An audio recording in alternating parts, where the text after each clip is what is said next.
Welcome back to the Real Crime Diary podcast, where we break down the most intriguing cases and courtroom dramas gripping the world.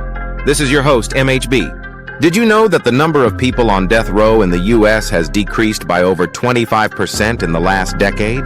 But what does that mean for justice? Stay with us as we break it all down, and for those looking for more in-depth analysis, don't forget to visit therealcrimediary.com, where we post the latest updates and insights on this case and many others. Today, we unravel the story of Travis Mullis, a case that continues to stir controversy and debate. Meet Travis Mullis, a man set to be executed on September 24th. His case has drawn significant attention, not just for the heinous crime, but for the controversies surrounding it. How do we reconcile justice with the complexities of mental health? That's at the heart of the Travis Mullis case. Convicted of brutally murdering his infant son Elijah in 2008, Mullis was sentenced to death. But beyond the severity of his crime, the legal process has been riddled with controversy. Public opinion is sharply divided. Many see his execution as just punishment, while others question its morality and efficacy. Mullis' defense highlights his tumultuous history of mental health issues stemming from childhood abuse and untreated psychological conditions. This raises a critical ethical dilemma. Should someone with such a traumatic past face the ultimate penalty? Legal debates continue to rage, examining the broader implications of capital punishment in cases where mental health plays a significant role. Mullis's crime shocked the nation. On January 29, 2008, he was found guilty of sexually assaulting and brutally murdering his 3-month-old son, Elijah. The details are harrowing. After sexually assaulting the infant, Mullis choked the child, and when Elijah began gurgling, he stopped.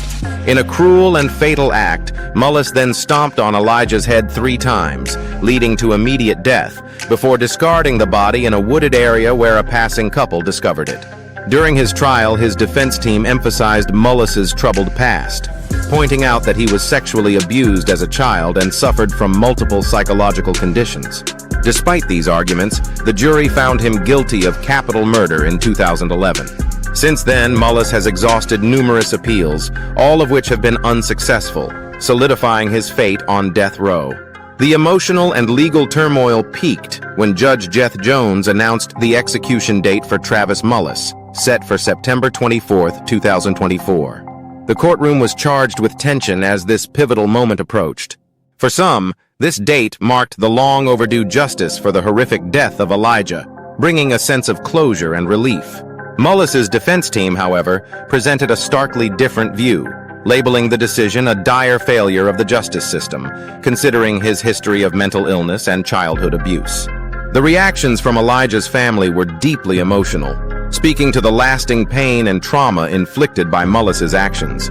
They saw the execution as a necessary measure to ensure justice was served.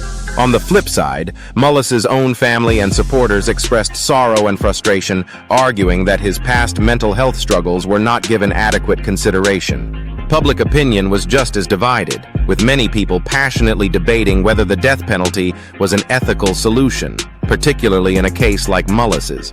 The wide array of perspectives underscored the complexities of justice and the death penalty in modern society, highlighting how deeply divided communities are over cases like these. Travis Mullis's execution date not only marks a significant point in his life, but also brings into focus the larger themes of justice and capital punishment in America. This case continues to spark debate about the ethics and effectiveness of the death penalty. What are your thoughts on the death penalty? Share your opinions in the comments, and don't forget to check out our other episodes on contentious cases like this one on therealcrimediary.com.